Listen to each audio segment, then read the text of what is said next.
Redrock Sound is a small plugin developer that became primarily known for its immersive audio plugins. What they essentially do is they take emulations of classic hardware and turn them into multi-channel effects.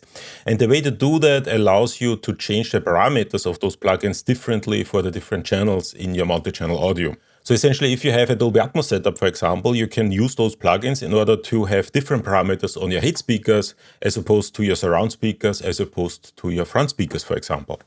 Now, they recently released 5 new plugins in that immersive audio line, and they're all really interesting and worth checking out. However, I already did 2 videos about Redrock Sound, so I felt it doesn't really make a whole lot of sense to do a 3rd video. But there's one distinguishing feature that I have not talked about yet, and that is that Redrock Sound releases the Mac versions of their plugins in Audio Unit version 3 format.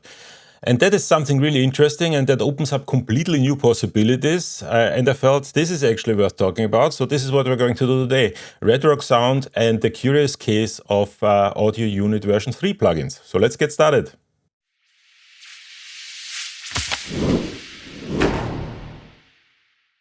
But first of all, hello everybody. In case you're new here, my name is Michael Wagner. I'm a digital media educator with more than 30 years of experience in higher education. And on this channel, I talk about digital media, game design, and spatial audio. Today about Audio Units version 3. If any of those topics interest you, I invite you to subscribe or join our Discord community. Invite link is in the description below, or there's also a QR code here somewhere. And you can now also follow me on Instagram. Social links are below. Now, before I get started, I need to make one disclaimer, and that is that Redrock Sound provided me with 3 licenses for their plugins, for almost all of the plugins. Some of them I actually purchased myself. However, this is not a sponsored video in the traditional sense. They didn't tell me anything what I should say. They also didn't really tell me to even make a video. They don't know that I'm making a video, and obviously they have also never seen that video. So kind of everything that I'm saying today is strictly my own opinion, and nobody had any influence on it whatsoever. One of the new plugins is an American EQ, and I've opened it up here in Ableton, and you will see in a second why I did that in Ableton, even though Ableton isn't really a multi-channel digital audio workstation. But essentially, the basic premise of those plugins is the same for all of them. You have an emulation, which in this case is this American EQ, and then you have a channel selection, which allows you to select what parameters are going to be applied to what channels in your multi-channel audio. Now, in this case, I'm only working with Ableton. I only obviously have a stereo track, but I could, for example, kind of select 5.1, 7.1.2, 7.4, 1.4, or you can also customize that. I did a couple of videos in the past where I actually showed you how that works, and we used that for all kinds of interesting things. For example, one thing that we did is we used these multi-channel capabilities in order to do some spatial mid-side processing. I'm going to leave links in the description below where you can find all the things that we talked about. So this is fairly straightforward, and all of these new plugins work pretty much in exactly the same way. You have an hardware emulation on the bottom, and then essentially you have a channel selection on top, which allows you to select what parameters go for what particular channel. Now, the thing that I wanted to talk about, and this is the reason why I opened it up in Ableton, is that these plugins actually are distributed on the Mac as Audio Unit version 3 plugins. So these are plugins that are primarily meant to be used in iOS. So you can use them, for example, in Logic on the iPad, and then essentially just work with them as regular plugins in Logic, but on the iPad. Now, if we look at the website of Redrock Sound, we see that they have actually quite a few plugins, both for iOS as well as for Mac. And many of those plugins exist in both versions. So they have an iOS version as well as a Mac version. So if we go into the Mac section, for example, one plugin that I really like is the Pultec EQ, the EQP1A Immersive Edition that you can purchase for the Mac.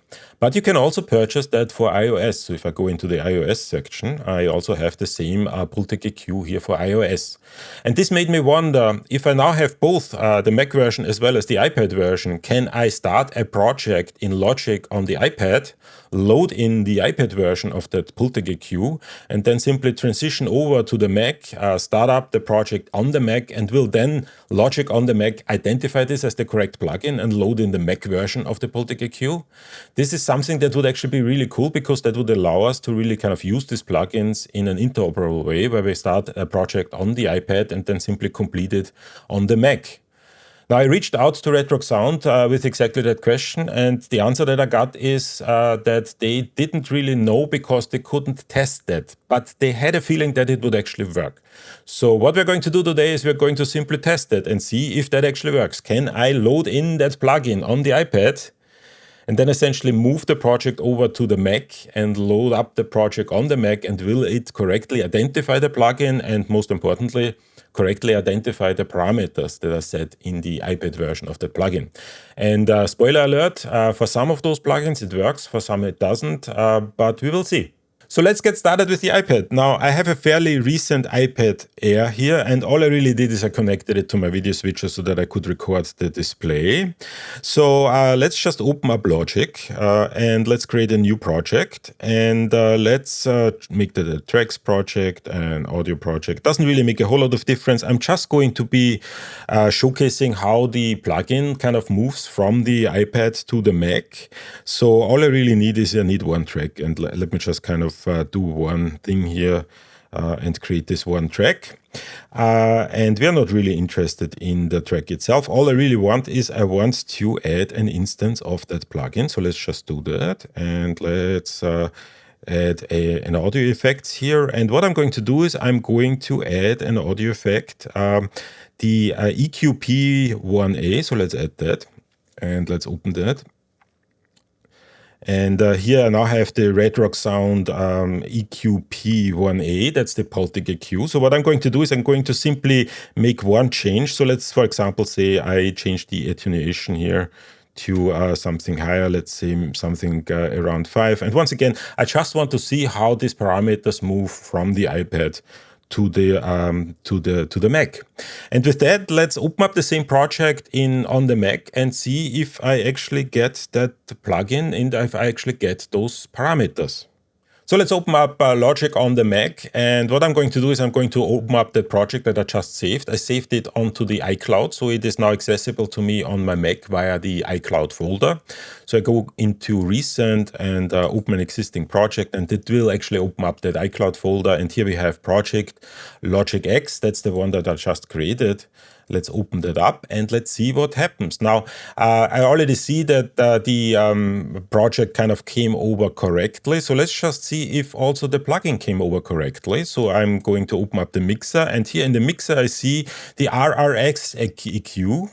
So let's just open that up. And as you can see, it came over correctly. Even the attenuation that I just changed did actually kind of migrate. So I could actually start my project on the iPad with the Redrock Sound plugin, and then essentially kind of open it up on the Mac, and everything will work just fine. Let me just see, or let me just check if that also works in the opposite way. So what is if I now change the, for example, the boost here, and let's just save the project, and then let's see what happens if I open the same project on the iPad again. So let's open up the project on the iPad again, and for that I first had to close Logic on the Mac in order to make sure that the project actually synchronizes across the iCloud, but I've done that and it's now synchronized. So let's open up Logic Pro again, and here we have the project that I just created. So let's open it up. It's going to come back with a conflict because I had actually the iPad running while I was kind of doing stuff on the Mac, and it identified that there is a conflict now, but it saved a copy of the original one, and I have that now. And as you can see, I have the boost correctly. So what I set on the Mac now also transitioned back to the iPad, and that essentially means that I can move projects back and forth between the iPad and the Mac as long as I stick to the plugins that are actually capable of migrating between the different systems. So there's one big caveat, and that is that this does not work for all Redrock Sound plugins. Some of those plugins migrate very well, so you start something out on the iPad and then simply transition over to the Mac and it just works. Some of them, the Mac will identify the plugin and load it in, however, it will not load in the correct parameters. And some, the Mac will not even identify correctly. And the reason for that is because Redrock Sound never thought of that possibility that somebody would actually take a project on the iPad and transition it over to the Mac, and they never really kind of made sure that the plugins are actually compatible with each other. So somewhere in the development process, the code of the Mac plugin or the code of the iPad plugin might have changed, and then essentially the transition or the migration doesn't work as well anymore. Now, if you're interested in that migration capability, I therefore strongly recommend to test it out first to see if that actually works. Download the trial on the Mac, download the trial on the iPad, and then see if it transitions correctly. And then I would also recommend contacting Red Rock Sound and telling them that this is something that you actually want to have, because if they ever change the Mac version or the iPad version without changing the other one, that capability will essentially be broken. So they need on their end make sure that those plugins are actually compatible with each other, and if they don't do, then that compatibility is not guaranteed. However, this is super interesting. This is super nice. This is very. This is something that I think a lot of people would really enjoy if they can start out something on the iPad and then simply complete it on the Mac, and they don't have to worry about the plugins not working. So I'm slightly puzzled that none of the big developers has yet taken advantage of that. I'm particularly thinking about FabFilter. FabFilter plugins exist on the iPad and they also exist on the Mac, but they are not interoperable. So there is no Audio Unit version 3 plugins on the Mac of the FabFilter plugins, and that should be very easy to do, really. Now, I've heard people talk about that this would probably kind of destroy their business model because the iPad versions of their plugins are cheaper, but as we have seen, you can actually sell them separately. So you could, for example, have the Audio Unit version 3 formats included in the Mac versions or included in the desktop versions of the FabFilter plugins. Or you could even create a new business model and simply sell them as add-ons.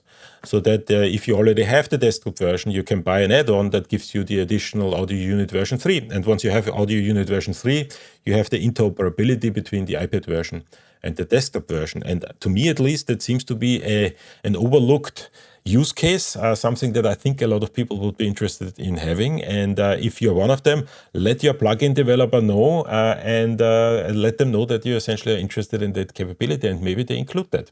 But this is really everything I wanted to say today. Thanks again for watching my videos. If you have any questions or comments, please use the comment section below, or once again, join our Discord community. That link is in the description below. And with that being said, see you at the next video.